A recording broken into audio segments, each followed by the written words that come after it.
शिक्षा सबसे अच्छी मित्र है। शिक्षित व्यक्ति का हर जगह सम्मान होता है। शिक्षा सुंदरता और यौवन को हरा देती है। मोह के समान शत्रु और क्रोध के समान अग्नि नहीं है। एक व्यक्ति या एक शासक को हमेशा उसके परिणामों पर पूरी तरह से विचार करने के बाद एक कार्य करना चाहिए। अन्यथा भाग्य भी उसके धन की रक्षा नहीं कर सकता। समृद्धि उसी के लिए लंबे समय तक रहती है जो उचित विचार के बाद कार्य करता है। दुश्मन कमजोर बिंदुओं पर हमला करते हैं। सीमा पार संबंधों में कोई स्थायी मित्र या स्थायी शत्रु या यहाँ तक कि स्थायी सीमाएं नहीं होती हैं। केवल स्थायी हित होते हैं और इन हितों की रक्षा के लिए सब कुछ किया जाना चाहिए। यदि एक राजा ऊर्जावान है तो उसकी प्रजा भी उतनी ही ऊर्जावान होगी। ये संसार एक कड़वा वृक्ष है। इसके दो ही मीठे अमृत समान फल हैं, एक मधुर वाणी और दूसरा सज्जनों की संगति। जो कुछ करने का विचार किया है उसे प्रकट न करो, परंतु बुद्धिमानी से उसे गुप्त रखो और उसे क्रियान्वित करने का निश्चय करो। उससे बचो जो तुम्हारे सामने मीठी बातें करता है, लेकिन तुम्हारे पीठ पीछे तुम्हें बर्बाद करने की कोशिश करता है। क्योंकि वह जहर के घड़े के समान है जिसके ऊपर दूध होता है। जो ज्ञान की खोज में है उसे सुख की खोज छोड़ देनी चाहिए, और जो आनंद की खोज में है उसे ज्ञान की खोज छोड़ देनी चाहिए। वह जो अपने परिवार के सदस्यों से अत्यधिक जुड़ा हुआ है, भय और दुख का अनुभव करता है, क्योंकि सभी दुखों की जड़ आसक्ति है। इस प्रकार प्रसन्न रहने के लिए आसक्ति का त्याग करना चाहिए।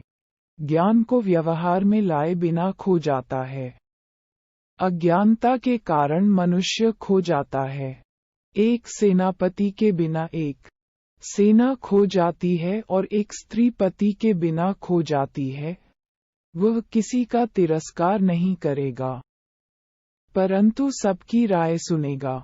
एक बुद्धिमान व्यक्ति एक बच्चे की समझदार वाणी का भी उपयोग करेगा। प्राणों की हानि क्षण भर का दुख देती है, परंतु अपमान जीवन में प्रतिदिन दुख लाता है। गरीबी, रोग, शोक, कारावास और अन्य बुराइयां स्वयं के पापों के वृक्ष के फल हैं। जब तक दुश्मन की कमजोरी का पता न चल जाए, तब तक उसे मित्रतापूर्ण शर्तों पर रखा जाना चाहिए। सबसे बड़ा गुरु मंत्र है, कभी भी अपने राज किसी से साझा न करें। यह आपको नष्ट कर देगा। भगवान मूर्तियों में मौजूद नहीं है। आपकी भावनाएं ही आपका भगवान है। आत्मा तुम्हारा मंदिर है। जैसे ही भय निकट आए, उस पर आक्रमण करो और उसे नष्ट कर दो। आध्यात्मिक शांति के अमृत से संतुष्ट लोगों को जो सुख और शांति प्राप्त होती है, वह लालची व्यक्तियों को बेचैनी से इधर उधर घूमने से नहीं मिलती है। हे ज्ञानी, अपना धन केवल योग्य को दें और दूसरों को कभी नहीं। मेघों द्वारा प्राप्त समुद्र का जल सदैव मीठा होता है। किसी व्यक्ति की सहनशीलता को ध्यान में रखते हुए उसे परेशान न करें। शक्तिशाली दिमाग को कोई नहीं हरा सकता। पहले 5 साल अपने बच्चे के साथ एक प्यारे की तरह व्यवहार करें। अगले 5 साल तक उन्हें डांटो।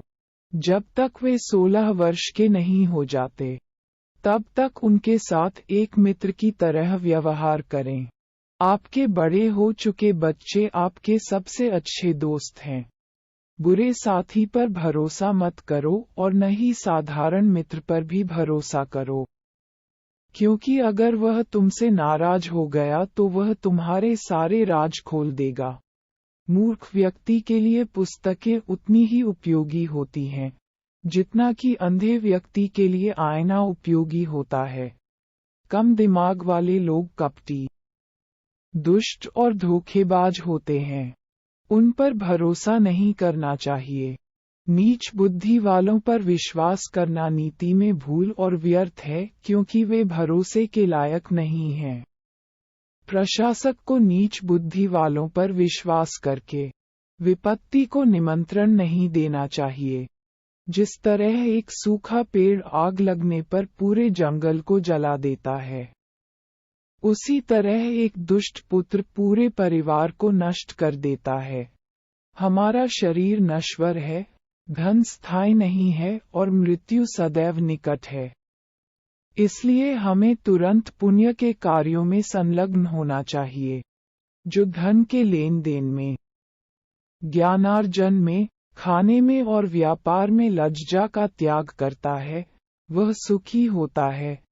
जिसका ज्ञान किताबों तक ही सीमित है और जिसका धन दूसरों के कब्जे में है, वह जरूरत पड़ने पर न तो अपने ज्ञान का उपयोग कर सकता है और न ही धन का।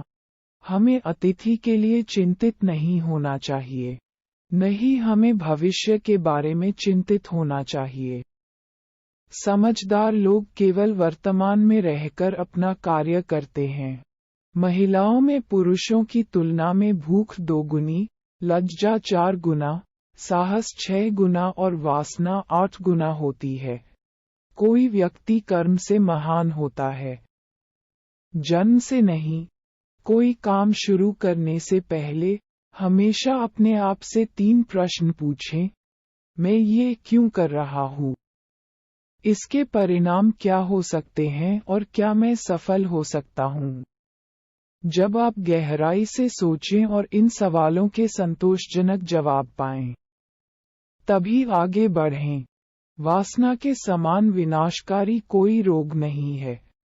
कोई व्यक्ति किसी ऊंचे आसन पर बैठने से नहीं, बल्कि उच्च गुणों से महान बनता है। एक महलनुमा इमारत की चोटी पर बैठने से कौवा चील नहीं बन जाता।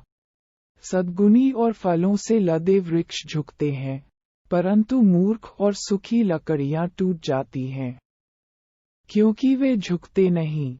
वह जो हमारे मन में रहता है वह निकट है, भले ही वह वास्तव में दूर हो, लेकिन जो हमारे दिल में नहीं है वह दूर है, भले ही वह वास्तव में पास हो।